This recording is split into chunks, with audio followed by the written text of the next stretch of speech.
another situation, another book that I just finished, actually. I've been wanting to read this for a long time.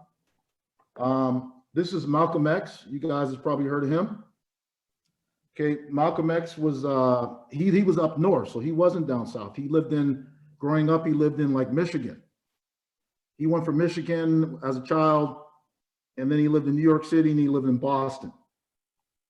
Okay, and he went to school in Lansing, Michigan. And I'm going to, he tells a story in this book about a conversation that he has with this 8th grade teacher.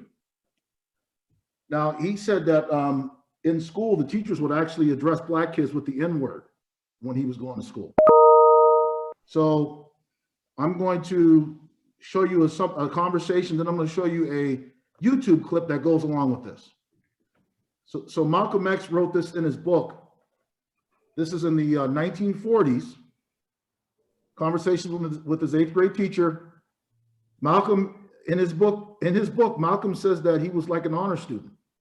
So he was a smart kid. So the teacher says, Malcolm, you are doing well in school. It is about time that you start deciding what you would like to be in life. Have you thought about this yet? Malcolm says, yes, I would like to be a lawyer. So in the book, he says the teacher laughed a little bit. Malcolm, you have to be realistic about he used another word other than black, about what a black can actually be in life. A lawyer is out of the question for you as a black. Perhaps you should consider something with your hands. Everyone in the neighborhood would hire you, including me. So I'm gonna, anybody have any comments about that so far?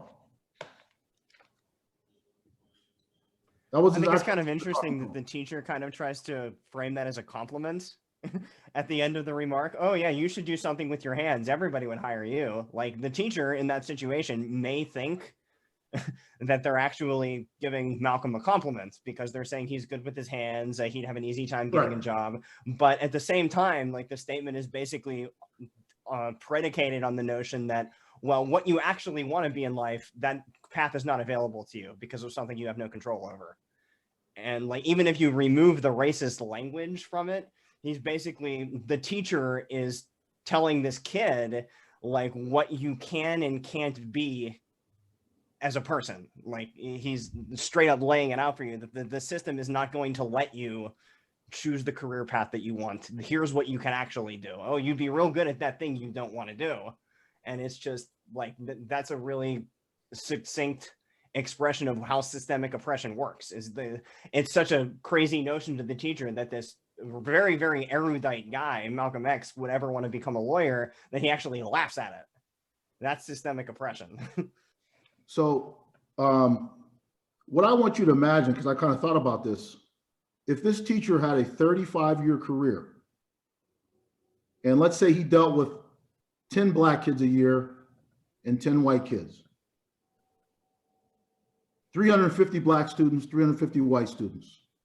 So on one side, he's creating lawyers, doctors, people who'll be school principals, people who'll be the mayor.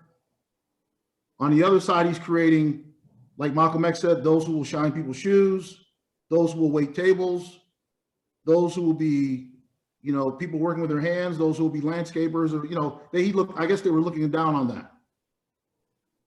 So that's just the classroom.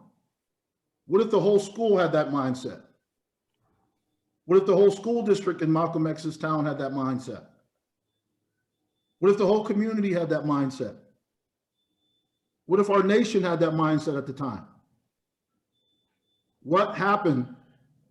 What group was advantaged and what group was disadvantaged? And that's what we're talking about when we talk about systematic racism. It's not, you know, what my mother taught me. It's about a system that was created to advantage one side and disadvantage the other.